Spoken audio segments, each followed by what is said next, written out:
Hi, everybody. We have had great response to this program. We filled up our Zoom capacity, which is fantastic. And we cannot wait to get started. But we are going to give people a few more minutes to log in. If you want to put in chat where you're logging in from, that can be really fun to see.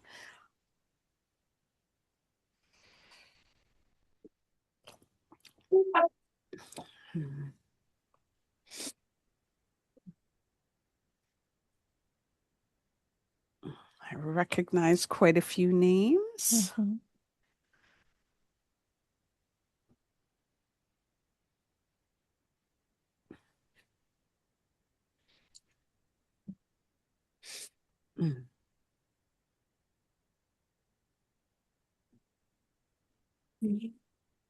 We have Hello. Virginia, California, Pennsylvania, Maryland, Massachusetts. Ohio.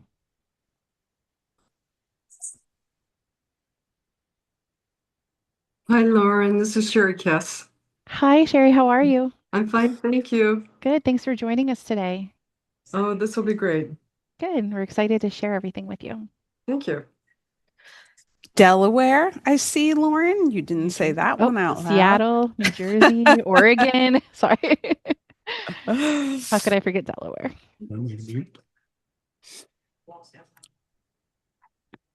And of course, many from our local area here in Philadelphia, the greater Philadelphia region.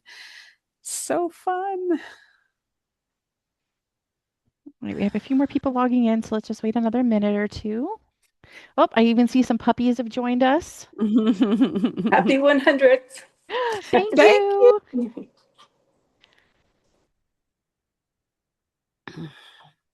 We have an exciting day at the museum today.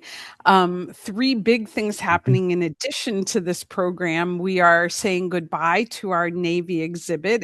It's actively being picked up.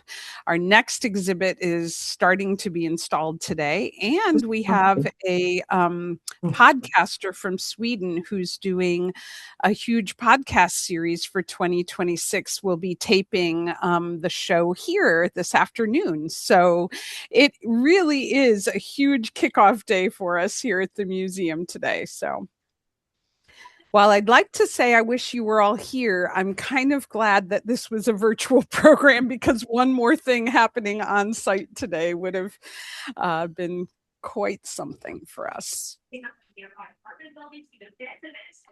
All right, we are going to ask if everyone could make sure to keep themselves on mute just during the portion of our speaking portion of the program, and then we will invite everyone to unmute at the end, and we can share stories, ask questions, really have a chance to kind of get into how excited we are about the 100th anniversary.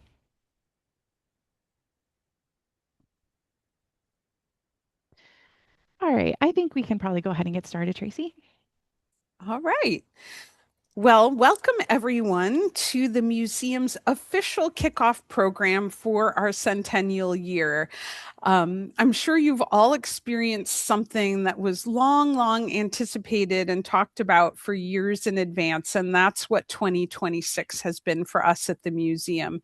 We've been thinking about and planning for this year for at least five, I would say, 5 years leading up to this. As soon as we sort of got steadied again after the pandemic, of course, our thoughts really turned to this momentous occasion of the museum turning 100 years old.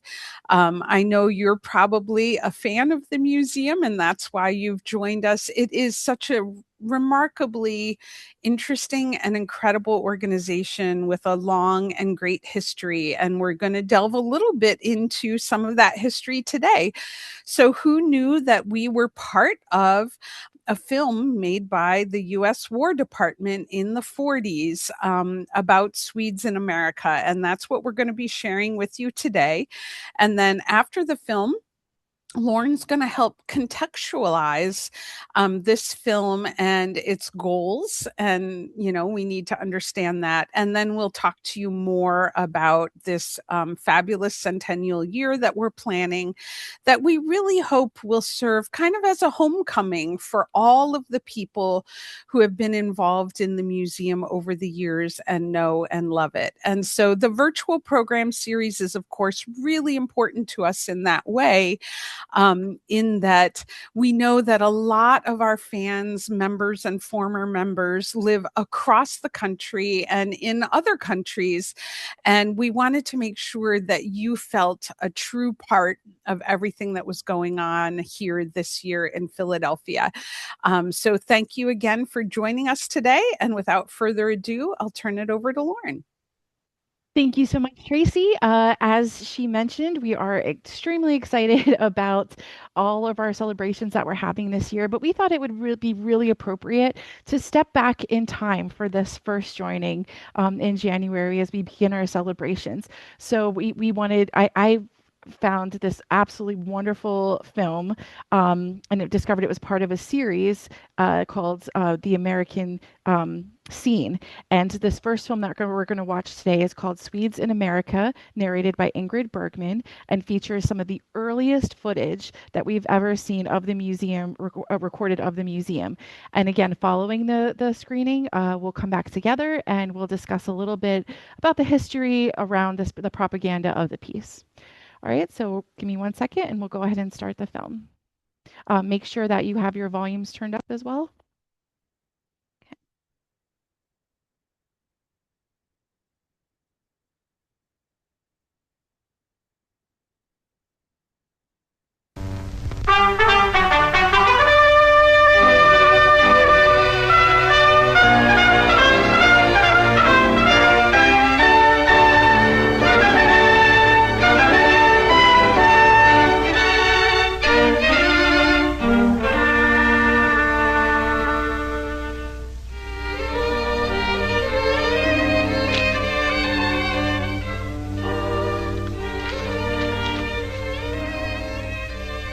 This is the first time a motion picture has been used to answer mail. Since I've been here in the United States, I have received many letters from my friends in Sweden, asking one thing: tell us about the Swedes in America. Here's, for instance, one that says, I know that America is a country of many nationalities, but the 2 million Swedes there seem to get along especially well. Why is that? What's there in the life of the country that so appeals to the Swedish character? Well, frankly, I could not answer that, but my own curiosity was aroused. And being a Swede, that's fatal. So before I knew it, I was off on a search to find the answer, which took me to many different places. I started in Radio City, New York. I came here first because these great modern towers stood as an international gathering place. Working together here were the representatives of many countries, including those of Sweden.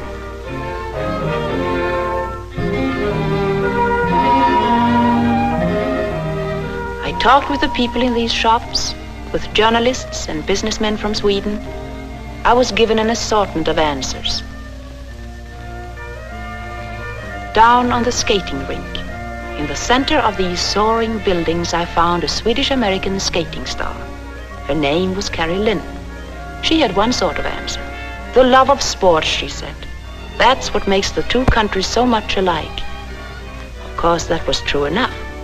But it was also true that millions of people didn't feel at home in America just because they could skate and ski.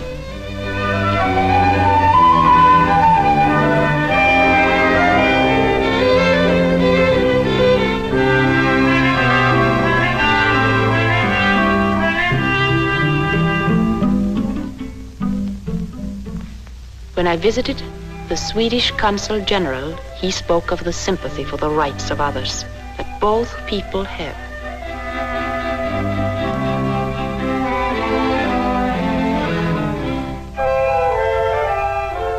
It was made very real to him by what he saw recently from his windows. The Swedish-American steamer Gripsholm, one of the few white ships left in the world today, bringing those who had been imprisoned by war back to freedom. Here, among the skyscrapers, I found only a fragment of my answer. Well, I knew that the Swedes had played an important part in the development of this country. So from the modern world, I went to the other extreme, back into history, to the American-Swedish Museum of Philadelphia. In this museum, I found a 400-year-old record of one people's contribution to American life. It started in 1638, when the stout ship Kalmarnyckeln sailed out of Gothenburg harbor, and some 6 months later touched the shores of the Delaware River. Those who came established a colony. From the very names of their villages, it was an echo of the land of their birth, Fort Christina, Fort New Gothenburg.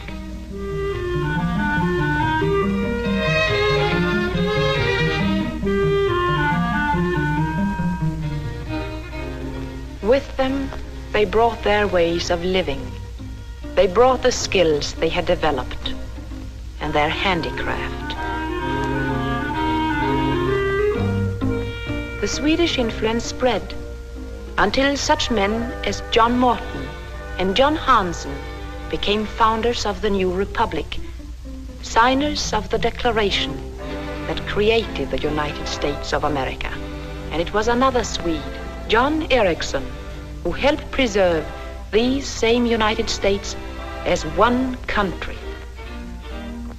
In the hall dedicated to him, there are models of his many inventions, the greatest of which he gave to America in a moment of crisis. At the time of Lincoln, Ericsson brought to the Union fleet the revolving turret that became the historic cheese box on a raft. The triumph of the little Monitor helped turn the tide that ended the Civil War. The principles of that weapon are still in use today.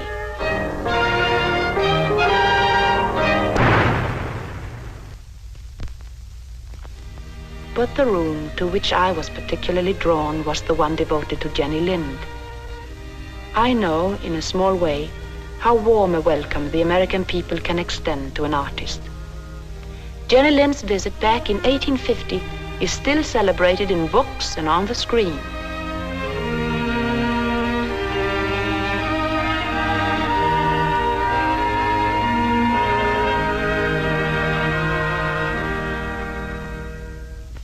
I left that museum with a feeling of pride in the achievements of my countrymen, but no nearer the answer.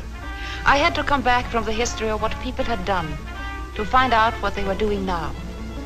To understand the Swedes in America today, one must know the country they live in. And today, it is a country at war.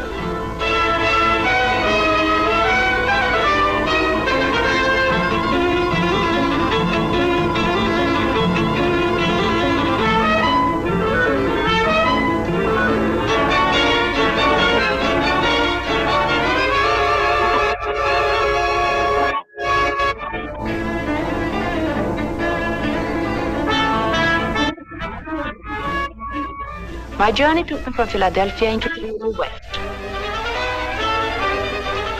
During that trip, I found many people from all the countries in the world. During that trip, working, I found as Americans from all the countries toward one single end. As Americans, and among these, toward the Swedes' single end.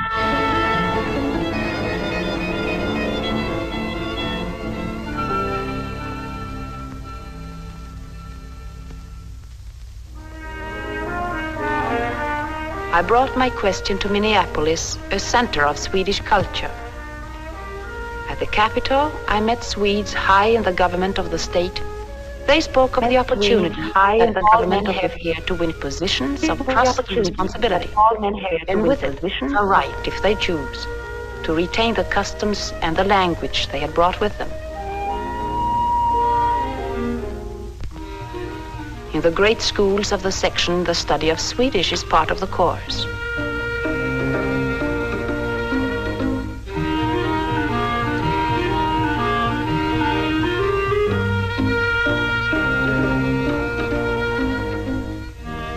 my problem was not one that could be completely solved in a classroom.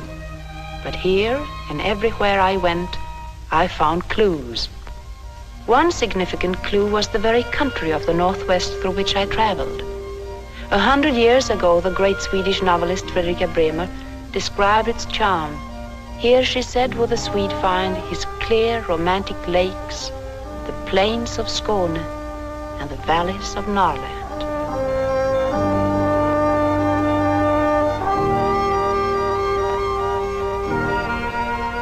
Bremer's description proved a prophecy.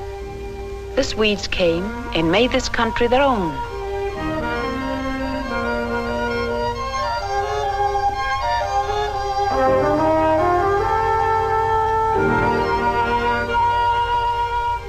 The story of the pioneers who built the towns and who had now lived their lives through was told by those of the neighbors whom I found still enjoying the comforts of their old age. They, too, spoke of the freedom they enjoyed to preserve the traditional ways of their youth. And this freedom holds true not only for the Swedes, but for all the peoples from the many countries of the world who have made America their home.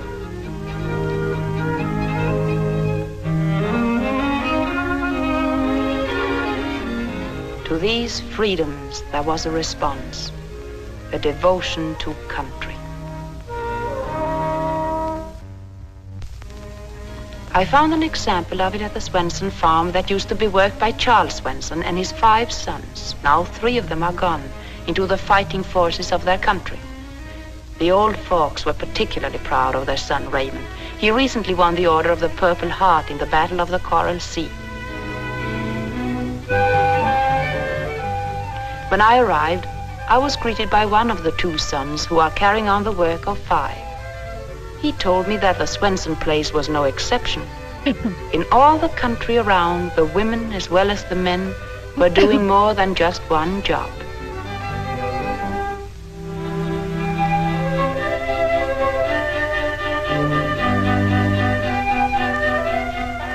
And from what I found, doing just one job was much more than enough. But it all pointed to the fact that the Swenson farm was not an isolated unit, working by itself, for itself alone.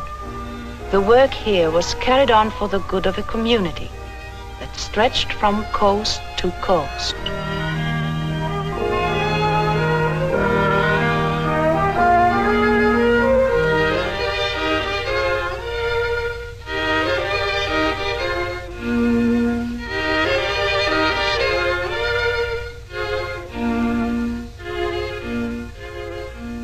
I began to feel that my answer was taking definite shape. I was certain of it when I visited Lindstrom nearby. Though it doesn't look very different, there is something special about Lindstrom. 45 years ago, the townspeople decided to set aside 1 day a week to clean house. Every Thursday, the town turns out, all of them, to broom and scrub the streets. They want even the sidewalks to reflect the pride they have in their little town.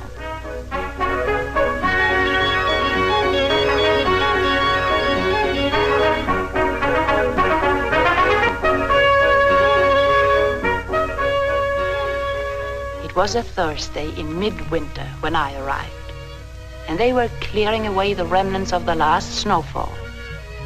A local custom, to be sure, but clearly it told the story of community action that in one way or another was part of everything I'd seen. Here was the larger answer into which all the other truths I discovered fitted like the pieces in a puzzle.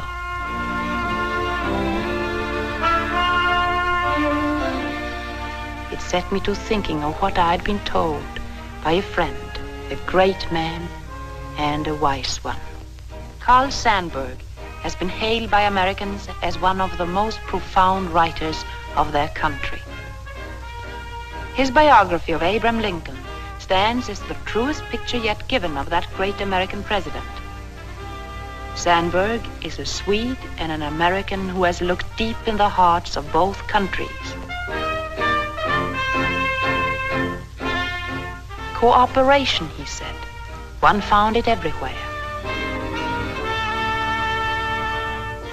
Along the shores of the very lake on which he lived, small groups of men came together to discuss their common problems and to work out ways of solving them for the common good. These fishermen in their dories were not isolated and alone. They were working cooperatively.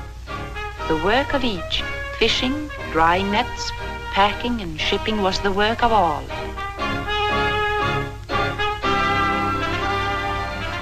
Even though these men prided themselves on being strong individualists, they worked devotedly together for the community good. As a pioneer country, America has always been a place where neighbor helped neighbor. That feeling for community is part of every frontier nation. But it was the Swedes who helped to organize that spirit in the modern industrial world of today.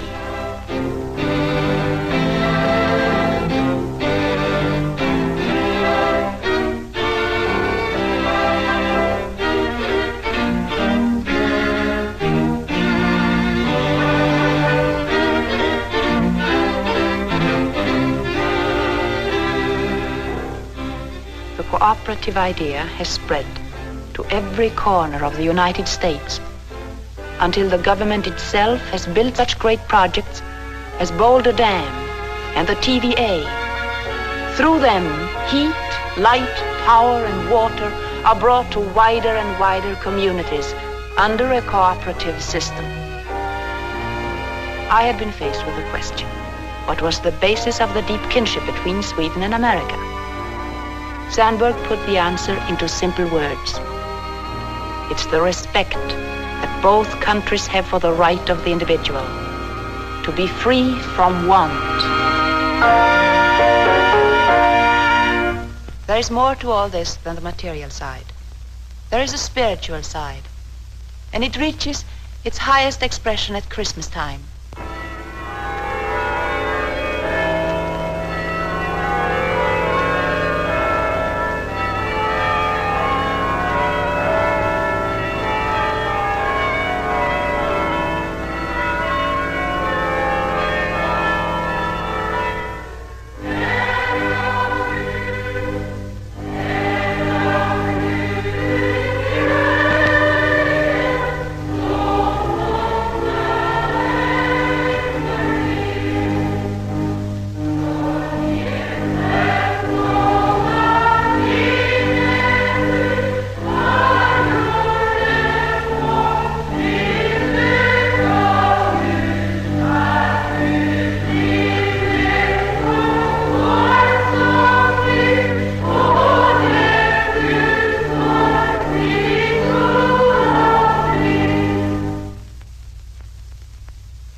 A man's concern with the well-being of his neighbor is but another way of saying goodwill on earth.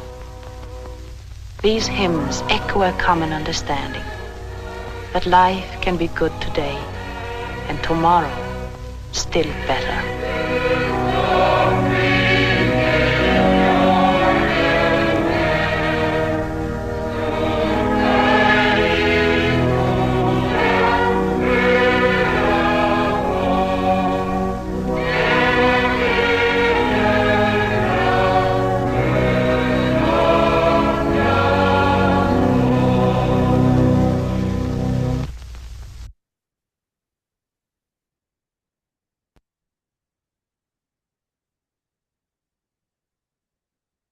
Okay, we're back. All right, I hope everyone enjoyed that. I honestly, I've probably watched it at least 15 to 20 times now, and every time I really notice something different, something really engaging, both about our museum, but just about life in general during that time period and the Swedish connection. So, oh, lots of hearts. So lots of people are liking it. So that's great. All right, so now I'd like to take a little bit of a deeper look at this really fascinating time capsule and put it in historical context. Hold on, let me just change one setting here. There we go. Okay, hopefully everybody can see me now. All right, so yeah, We'll explore how the Office of War Information used this film to define American democracy for foreign audiences during World War II, focusing on Swedes in America and another film called The Town. In total, the American Scenes series comprised of 26 short documentary films created during World War II to showcase the various aspects of American life and democracy to audiences in Europe, countering negative propaganda with positive images of daily life, workers, and culture. So I do have to say before we go on with this that the episode 2 is one of my favorites. It's called The Cowboys, and it's all about this young little British boy who was escaping from the Blitz and came to America and thought he knew everything about cowboys. And it just really completely crushes all European notions of how exciting the West and cowboy life is. And it's more about life, everyday life of cowboys. So that's a good one to catch as well if you want to watch another one of these after our discussion today. All right, so these films were designed to shape perceptions of the American values abroad rather than explain military events. So I'm going to go ahead and share a slideshow with you. One second.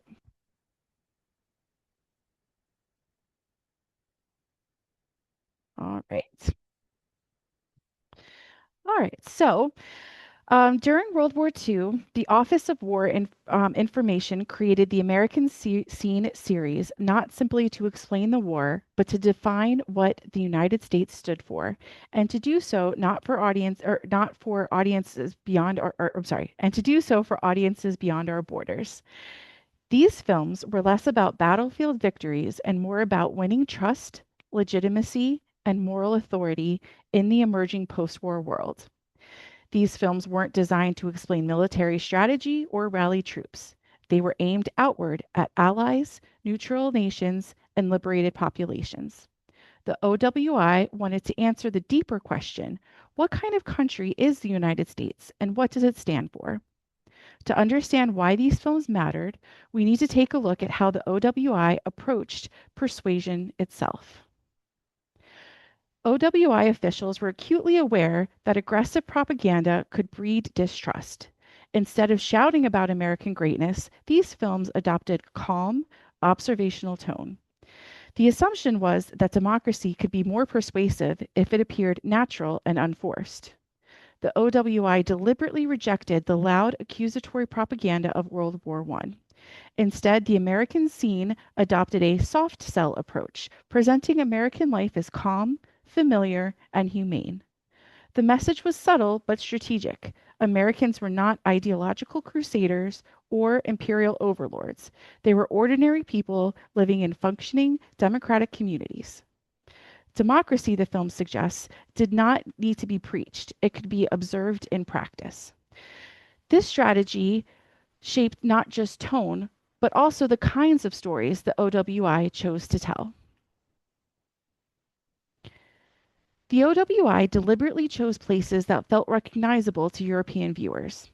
Ethnic diversity was presented through European immigration stories, not racial conflict. The message was reassurance. America was not alien, it was an extension of familiar traditions. The series sought to make the United States understandable, especially to European audiences. By focusing on small towns, local institutions, and everyday routines, the films emphasized continuity with European history and culture, particularly through immigration and shared civic traditions. The implication was that America was not alien or dangerous, but a familiar society shaped by European roots. One of the clearest examples of this approach appears in the film we just saw, Swedes in America. Swedes in America was strategically chosen as the opening installment of the series. By focusing on a respected European nation using Swedish-born Ingrid Bergman as narrator, the OWI immediately established credibility with overseas audience. The film presents Swedish immigrants as hardworking, civically engaged Americans who retain their cultural traditions while fully participating in democratic life. Immigration becomes evidence that American democracy absorbs differences without coercion. The film also subtly links Swedish communal traditions to New Deal policies. cooperation, public power projects, and social welfare are framed not as radical American innovations, but as familiar, even European values already embedded in American society. In this way, the film reassures foreign audiences that the U.S. model of democracy is both recognizable and humane. The single ethnic focus sets up a broader argument developed in the film series, or in the series, in the film in the series called The Town. These two films work as a pair. Swedes in America introduces the idea that immigrants can maintain cultural identity while becoming fully American. It reassures European audiences by highlighting a single familiar group and showing their success in integration. The Town expands this argument, insisting instead of focusing on one ethnicity, it presents a whole community made up of many European backgrounds: Greeks, Germans, Italians, Irish, Dutch, living side by side. Where Swedes in America built trust through specificity, The Town universalizes the message, presenting pluralism as normal and unremarkable. Together, the film suggests that American democracy doesn't erase differences, it organizes it. If Swedes could become Americans without losing their identity, the film suggests then that American democracy was not a threat to culture, it was its protector. Ethnic diversity becomes evident of democratic strength, not instability, though both films notably limit the diversity to European identities. But this celebration of pluralism raises an important question: who is left out? What's missing is as important as what's shown. Segregation, discrimination, and gender upheaval are largely absent. These omissions were deliberate, reflecting both unresolved domestic problems and calculated effort to protect America's international image. Both Swedes in America and The Town present diversity as a strength, but only within carefully drawn boundaries. Ethnic pluralism is celebrated almost exclusively through European immigration groups. African Americans appear only fleetingly: a man reading alone in a library, a worker briefly visible in the background. These moments signal inclusion without acknowledging inequality. This absence was not accidental. OWI guidelines explicitly discourage showing segregation or stark racial disparities. The goal was to protect America's international image at a moment when racial injustice could undermine claims of democratic moral leadership. As a result, these films presented an aspirational democracy, one that gestures towards inclusion while sidestepping unresolved contradictions. Having considered the absence, now let's focus on what the film actively emphasizes. A central motive was to present the New Deal liberalism as proof that democracy worked. Public libraries, schools, infrastructure projects, and social services appeared repeatedly as quiet evidence that government could enhance freedom and security rather than threaten it.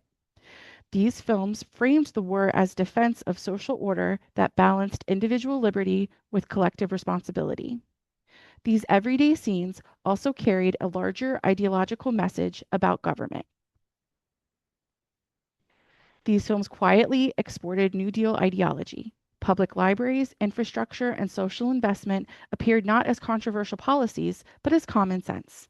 The implication was that democracy worked precisely because it could provide stability and opportunity.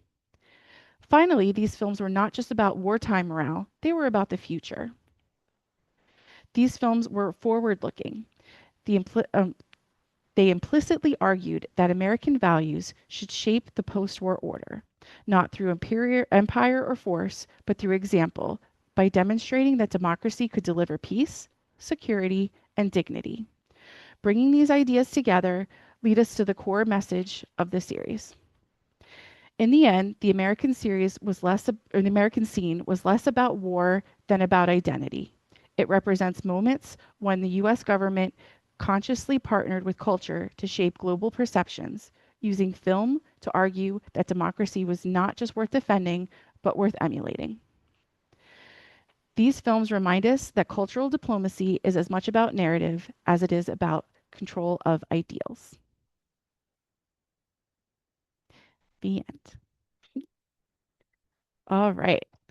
So that really was able to contextualize, thank you, the program for us, and what the core purposes of the film series was about. So yes, it featured the museum, which was wonderful, but it had a lot of messages. And I encourage people to go and look at all the films in the series. They're all very interesting in their own way and have their own place in history. So I'd love to, before we move on to the future of the museum, we've seen the past. Does anyone want to take a few minutes? Do you have any questions about anything that you've seen?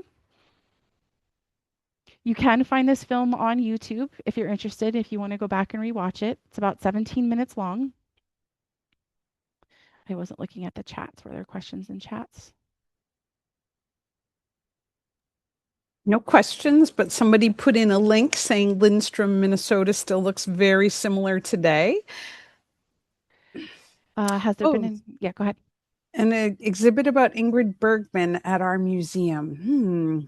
Not that I'm aware of as a solo topic, but one of the exhibits we're doing in 2026 is looking at Nordic impact on the United States in the last 100 years. So she'll certainly be mentioned and featured in that exhibit. But I don't think we've done an exhibit just about her.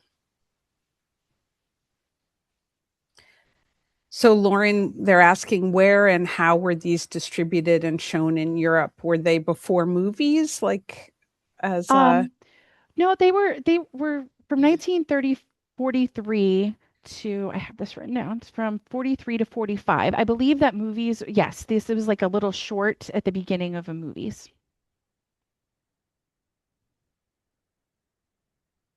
And they really range in topics. I mean, there's an autobiography of a Jeep narrated by a Jeep. I think that one is so funny. But they really do. They like I said, they go through all types of. They focus on small towns. They focus on life, harvesting, the power of the land, industrialism, all different topics. There's a question, were they also shown in the United States? That I'm not sure of. All the research that I've done really again focused that these were made for a European audience. So I am not sure if they were nationally publicized here.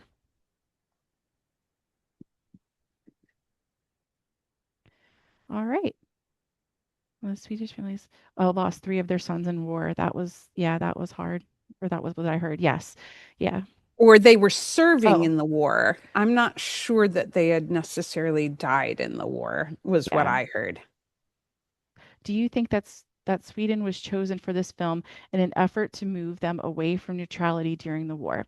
I know Tracy has a few theories about why Sweden was featured in this film as well. So do you want to answer that one?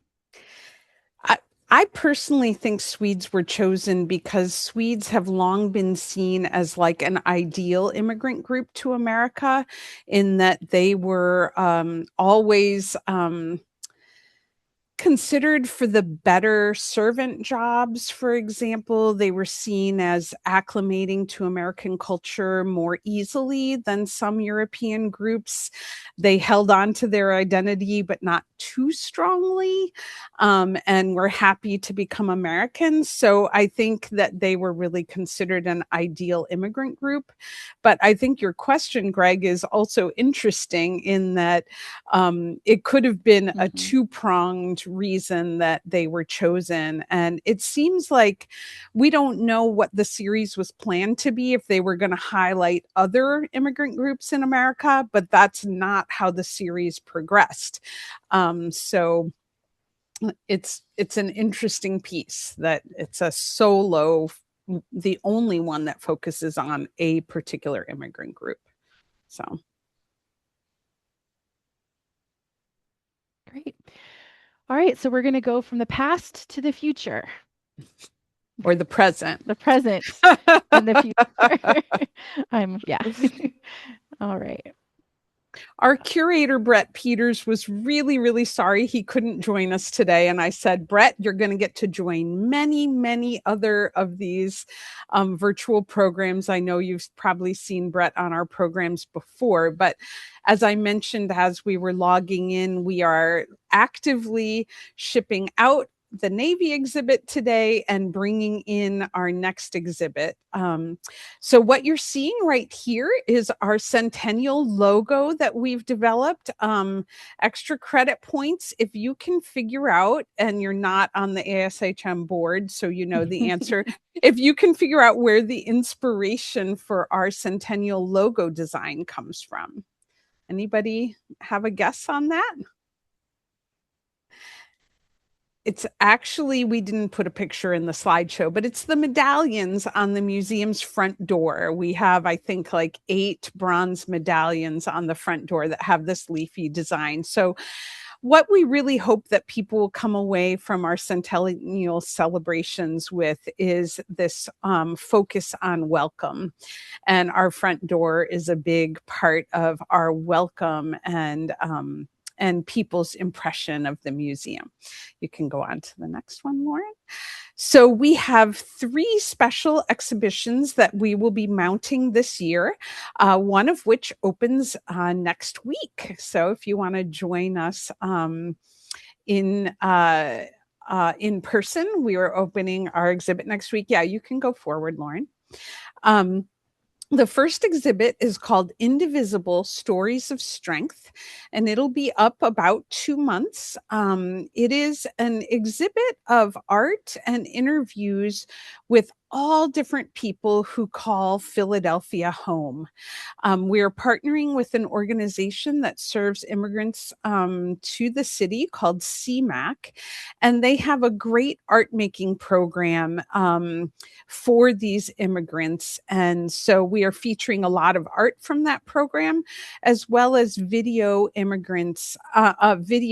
of all different people who call Philadelphia home, whether they're first generation immigrants or maybe multi generations in the past.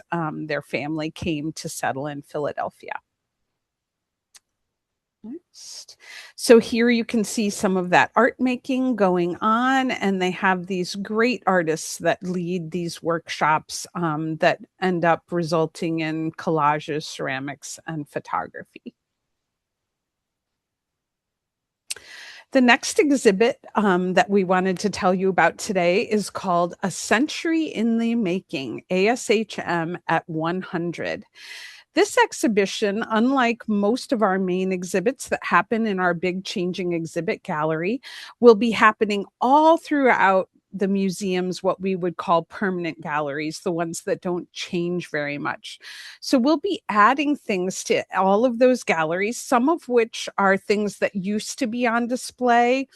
Some of them were, like this one, is a plan for the museum that never ended up happening. Sometimes the roads not taken are just as interesting as the roads that were taken. If you look in this picture to the left-hand side, letter E, there was thought of building an auditorium off one of the arcades.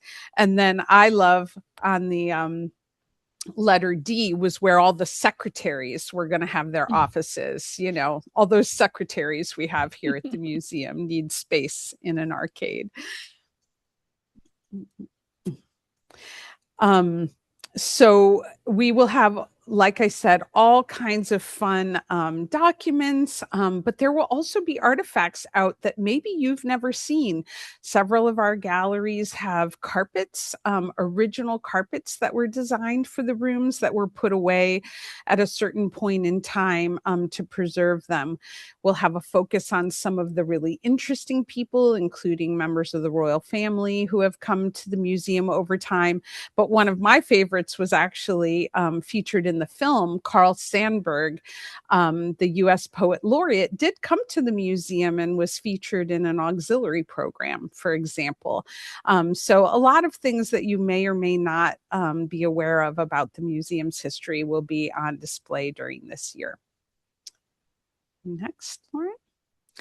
And then our main exhibit that will be up for a good 10 months nearly is called From Taste to Tech.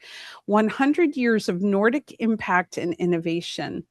Our idea behind this exhibit is that sometimes when we talk about Swedes in America, we focus a lot on the Great Migration period, that period when we know more than 1.5 million Swedes came to America. But that period really ended in the decade when the museum began. So, what has the impact of Swedes and people from other Nordic countries been on the United States in the last 100 years from 1926 to 2026? So, we're going to be talking about food. We're going to be talking about music, video games, sports, and then very important life-saving things like Volvo's 3-point seatbelt.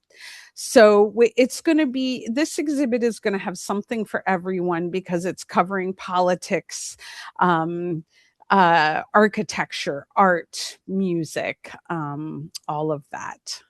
Let's get to the pictures. Yeah. So here's some pictures. We're borrowing a costume that Ingrid Bergman wore in a movie. We're talking about troll dolls and the Eric phone or the Cobra phone that's so popular in movies about the 60s. So these are just some examples of what will be in the exhibition. If you've been paying attention at all, you've seen in the newsletter and our emails that we've been actively looking for objects for this exhibition. And it has been really, really fun to see what people are bringing to us. Lauren?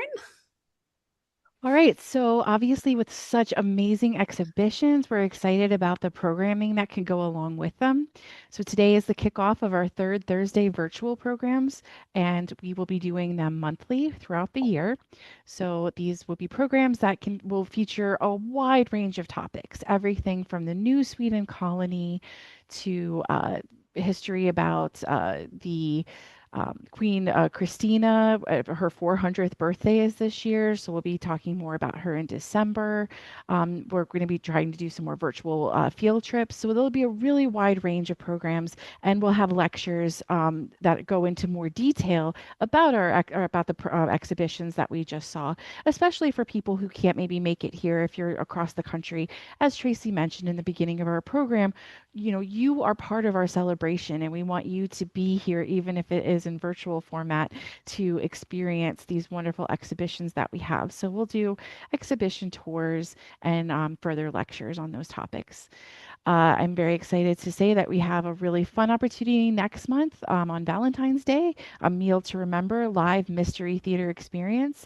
We are partnering with a theater group, not international, actually, theater group that specialize in museum programming. So they take the history of anything that you want about your exhibits, about your building, and they incorporate that into a one-of-a-kind performance. And so that's what you'll be getting if you come to A Meal to Remember. We have both a brunch and a dinner performance. So if that's of interest, it's a great Valentine's Day gift for you and your friends if you'd like. Anybody, it's going to be a really fun, unique Centennial program.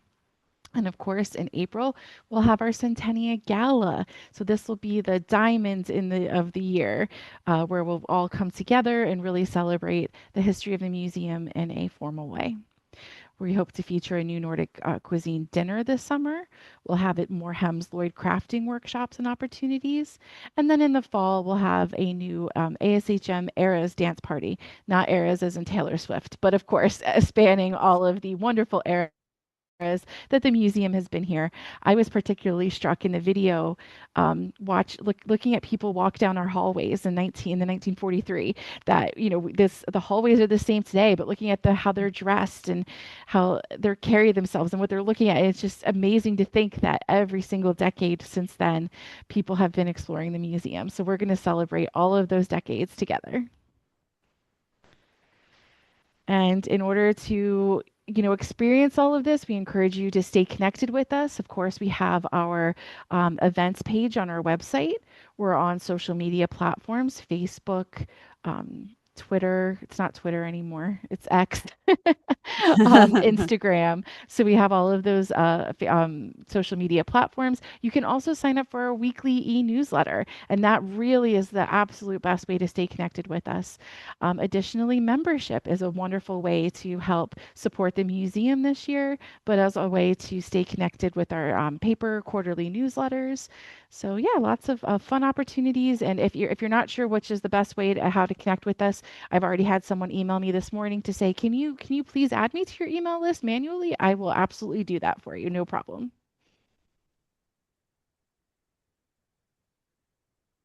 We have invited the royal family to join us for the gala, and we are actively waiting to get their response.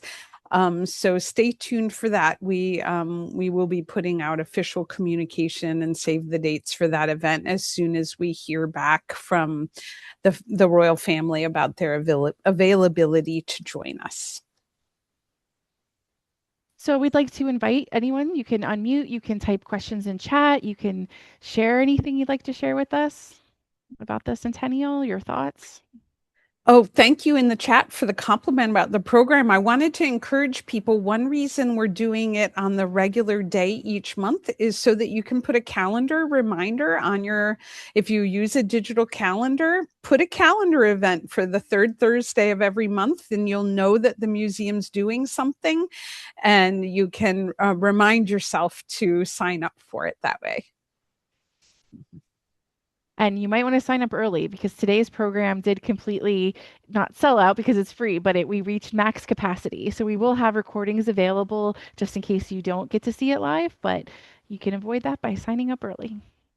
Can I get a word in edgewise? I don't know if Yes. Can you hear me? Yes. Yes. Oh, okay. My grandfather was one of the original donors to the museum back in 1926, and he would be very pleased with what you've done with it since then. I think I did notice on one of the slides the John Morton Memorial mentioned is no longer around once they discovered that John Morton was not a Swede.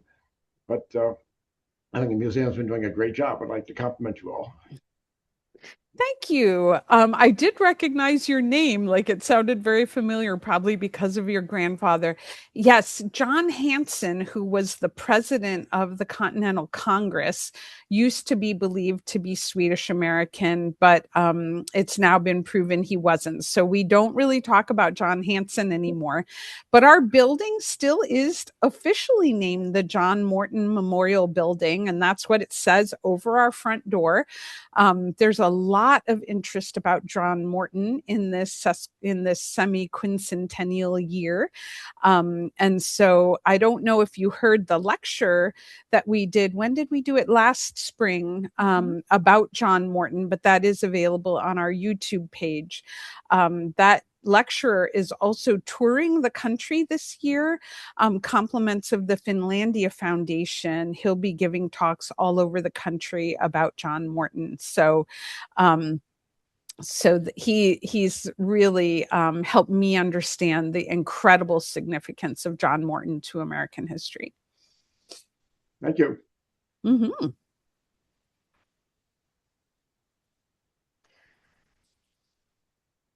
Wonderful. Anyone else like to share?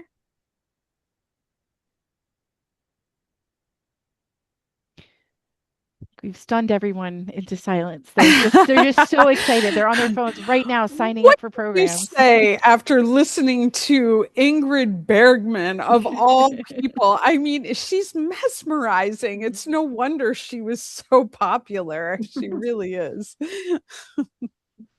It's very interesting. Thank you for bringing that up. Thank you, Bryn, for coming. All right. All right. Well, thank you everyone for helping us kick off our year in this very strong way. It's wonderful to see people respond and be excited about what we're doing. And if you have any ideas for what you'd like to see us cover in these programs, not all of our slots are planned yet. Just let us know. We always love hearing from you. Thank you, everyone, and we hope to see you at the museum or online soon. Have a great day. Bye-bye.